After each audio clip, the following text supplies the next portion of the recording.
IIT में जाना है, अगर आपको एनआईटी में जाना है, अगर आपको आईआईएम में जाना है, अगर आपको किसी प्राइवेट कॉलेज में अच्छी स्कॉलरशिप पे पढ़ना है, और भी अगर फ्यूचर में भी इसका कहीं ना कहीं जब हम डिस्क्रिप्टिव आंसर्स लिखते हैं तो इट्स वेरी इंपॉर्टेंट कि हमारी जो हैंडराइटिंग है, हमारी जो स्पेसिंग है, हमारी जो अंडरलाइनिंग है, इन सब पे भी हमें ध्यान देने की सख्त जरूरत है।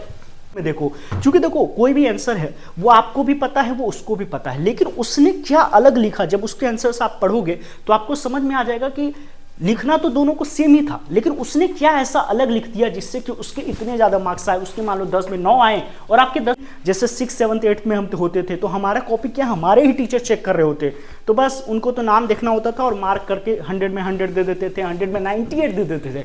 लेकिन जब आप इतने सारे इनटेक ऑफ स्टूडेंट्स हैं तो आपको कुछ तो अलग करना पड़ेगा जिससे कि so hello everyone, so this is Mrityunjay and finally I am back with the new video. और जैसा कि आप सबको पता है कि 12th का बोर्ड एग्जाम अब शुरू हो गया है। अभी अभी हम सब ने जेईई मेन का जैन अटेम्प्ट को देखा और किस प्रकार से कुछ बच्चे काफ़ी ज़्यादा अच्छे भी परफॉर्म किए हैं, लेकिन मैक्सिमम बच्चों का जो परफॉर्मेंस था वो काफ़ी ज़्यादा खराब आया है। और अब उनके सामने 12th बोर्ड की एक अलग चुनौती आ गई है। 12th बोर्ड का जो वैसे तो एग्जाम स्टार्ट है, बट शायद इंग्लिश वाला जो एग्जाम है वो 22 से स्टार्ट होने वाला है। और 12th बोर्ड की इंपॉर्टेंस क्या है वो मुझे बताने की ज़रूरत नहीं है। अगर आपको आईआईटी में जाना है, अगर आपको एनआईटी में जाना है, अगर आपको आईआईएम में जाना है, अगर आपको किसी प्राइवेट कॉलेज में अच्छी स्कॉलरशिप पे पढ़ना है, और भी अगर फ्यूचर में भी इसका कहीं ना कहीं बहुत यूज आता है। बचपन से हमने सुना होता है, बच्चा 6, 7, 8, 9th में रहता है तो बोलते हैं पापा कि मतलब नॉर्मली ले लो, लेकिन जैसे ही बोर्ड की बात आती है तो हर जगह पे नंबर मायने रखते हैं। इवन मैरिज वगैरह के टाइम पे भी बोर्ड के मार्क्स देखे जाते हैं कि बोर्ड के मार्क्स कितने थे।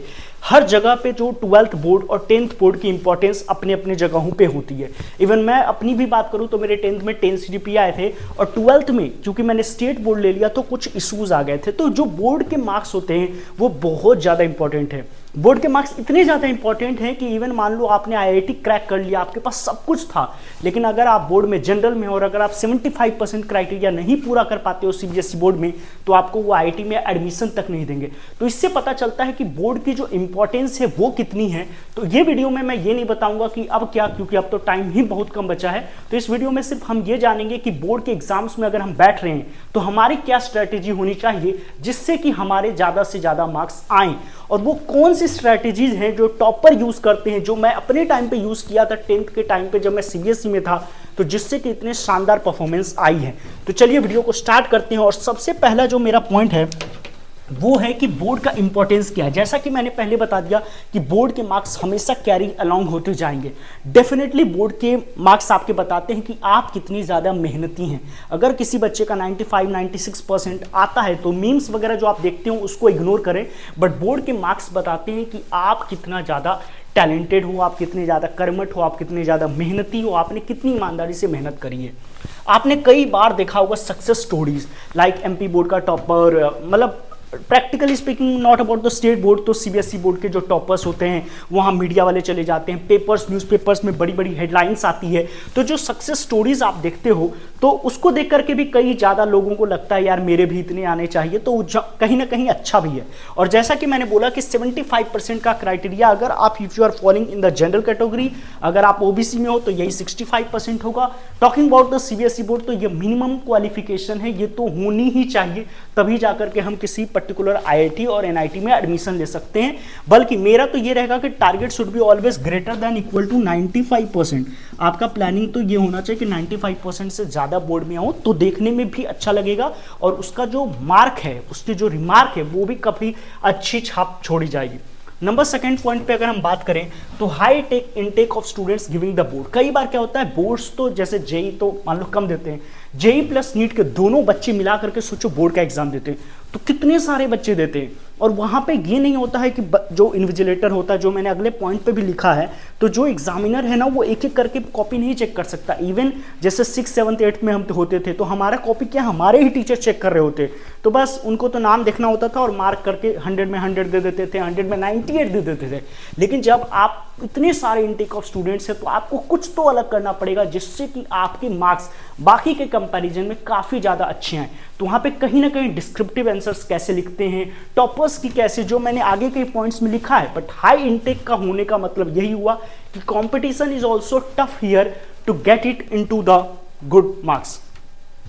नंबर 3 पे अगर बात करें तो बोर्ड टॉपर्स के आंसर शीट सीबीएसई के जो पोर्टल पे, जहां तक मुझे पता चला, इवन मैंने चेक भी किया था कि बोर्ड के जो टॉपर्स होते हैं, इवन अपन गूगल और यूट्यूब करें तो बोर्ड के जो टॉपर्स की आंसर शीट होती वो मिल जाएगी। तो उसको एक बार डिटेल में देखो, क्योंकि देखो कोई भी आंसर है वो आपको भी पता है, वो उसको भी पता है, लेकिन उसने क्या अलग लिखा, जब उसके आंसर्स आप पढ़ोगे तो आपको समझ में आ जाएगा कि लिखना तो दोनों को सेम ही था, लेकिन उसने क्या ऐसा अलग लिख दिया जिससे कि उसके इतने ज़्यादा मार्क्स आए, उसके मान लो 10 में 9 आए और आपके 10 में 3 ही आए। तो what makes his answer different from you, तो वो आपको देखना है। तो आप बोर्ड के जो टॉपर्स आंसर शीट है आप यूट्यूब पे मार सकते हो, गूगल पे मार सकते हो, और सीबीएसई बोर्ड के जो वेबसाइट है उस पर भी जाके चेक कर सकते हो। और काफ़ी ज़्यादा इंपॉर्टेंट होगा, क्योंकि आप जब एनालाइज करोगे तो आपको पता चलेगा कि किस प्रकार के आंसर्स बोर्ड्स में लिखे जाने की एक्सपेक्टेशंस होती है।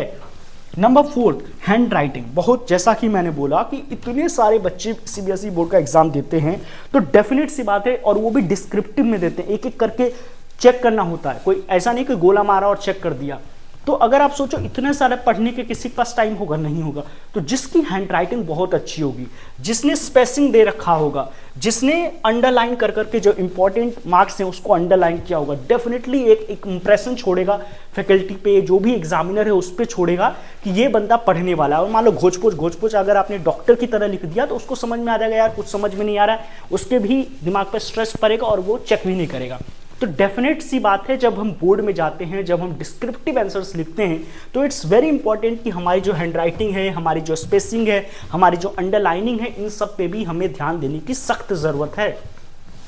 अगर नंबर 5 की बात करें तो time management during the exam. अब 5th में अगर हम बात करें तो जब हम 12th एग्जाम की बात करते हैं, 12th बोर्ड की बात करते हैं, तो 3 घंटे का लगभग में पेपर होता है। तो टाइम मैनेजमेंट जो है एग्जाम के दौरान, तो अगर आप घर पे दे रहे हो तो आपकी प्लानिंग ये होनी चाहिए कि मैं उस पेपर को 2 घंटे में खत्म करूं और बाकी का 1 घंटा रिवीजन के लिए निकालूं। अगर पेपर में आप जा रहे हो तो आपका प्लानिंग ये होना चाहिए कि हम 2.5 घंटे में, क्योंकि एग्जाम के टाइम में थोड़ा सा स्ट्रेस रहेगा, एग्जाम इन्वायरमेंट में क्या पता परफॉर्म कर पाओ नहीं कर पाओ, तो 2.5 घंटे में आप पेपर को खत्म करें एंड हाफ एन आवर जो बचे उसमें आपको रिवीजन के लिए भी निकालना है। तो अगर आप मैनेजमेंट घर से ही करके चलोगे कि भाई हमको तो कोई भी पेपर है 2 घंटे में ही खत्म करना है, तब जाकर के जब सीबीएसई के बोर्ड के एग्जाम्स में आप जाओगे तो आपका जो टाइम मैनेजमेंट है वो निखर के आएगा, तो कभी प्रॉब्लम नहीं आएगा। तो टाइम मैनेजमेंट वाला भी जो फैक्टर है वो काफी ज्यादा इंपॉर्टेंट है and you can not ignore. You want to score 95, 96, 97 out of 100 in these particular exams. Number 6 की बात करें कि ब्रह्मास्त्र क्या होगा, तो भाई सिंपल सी बात है, आपको ये समझना पड़ेगा कि बोर्ड के exams are very very important and board के एग्जाम्स आर लाइक जैसे आईएएस वगैरह में डिस्क्रिप्टिव आंसर्स होते हैं ना, उस प्रकार के एग्जाम हैं। तो हालांकि आपने जेई की तैयारी करी होगी, नीट की तैयारी करी होगी और भी कोई कॉम्पिटिटिव एग्जाम की करी होगी तैयारी, तो हर सबका पैटर्न जो है ना वो बिल्कुल अलग अलग होता है। और ये जो 12th बोर्ड है उसका जो पैटर्न है वो बिल्कुल अलग है। तो जो हमारी जो बोलते हैं ना एक अटैक करने की जो क्षमता है, जो हम एग्जाम में जब जाएंगे तो उसका हमें टैकल करने की जो कैपेबिलिटीज हैं वो तो वही रहेगी। देखो सब्जेक्ट का नॉलेज तो आपको है, अब आपको उसको रिप्रेजेंट कैसे करना है यही बस मैटर करता है बोर्ड के एग्जाम में। कॉम्पिटिटिव एग्जाम में भी नॉलेज चेक होता है, वहां भी चेक होता है, बट यहाँ पे क्या है कि आप कितना अच्छे से उसको फ्रेमिंग कर सकते हो। तो इसमें यही है कि सैंपल पेपर जो मेरे ब्रह्मास्त्र लिखा है PYQs, लास्ट ईयर के PYQs जो सैंपल पेपर्स हुए हैं उनको टाइमली पेपर दें, उनके आंसर शीट्स चेक करें कि कैसे लिखते हैं एंड देन एनालाइज करें। तो जो आपका 12th का बोर्ड का एग्जाम है उसमें एक शानदार मतलब क्या बोलते हैं मार्क्स आएगी, और वो जैसे ही मार्क्स आएगी तो वो आगे चल करके आपको लिए एक मोटिवेटर का काम करेगी। हालांकि बहुत ज़्यादा तो मैं नहीं कह सकता कि उस पर सब कुछ डिपेंड हो जाएगा आगे चल करके, ऑब्वियस ही बातें नहीं होता है, लेकिन डेफिनेटली वो आपके क्या बोलते हैं 4 चांद लगा देगी आपके करियर की अथी में। अगर आपके 12th बोर्ड में अच्छे मार्क्स आते हैं तो डेफिनेटली वो कहीं ना कहीं एक फैक्टर तो होता ही है जो कहीं ना कहीं आपके करियर को भी इन्हांस करती है।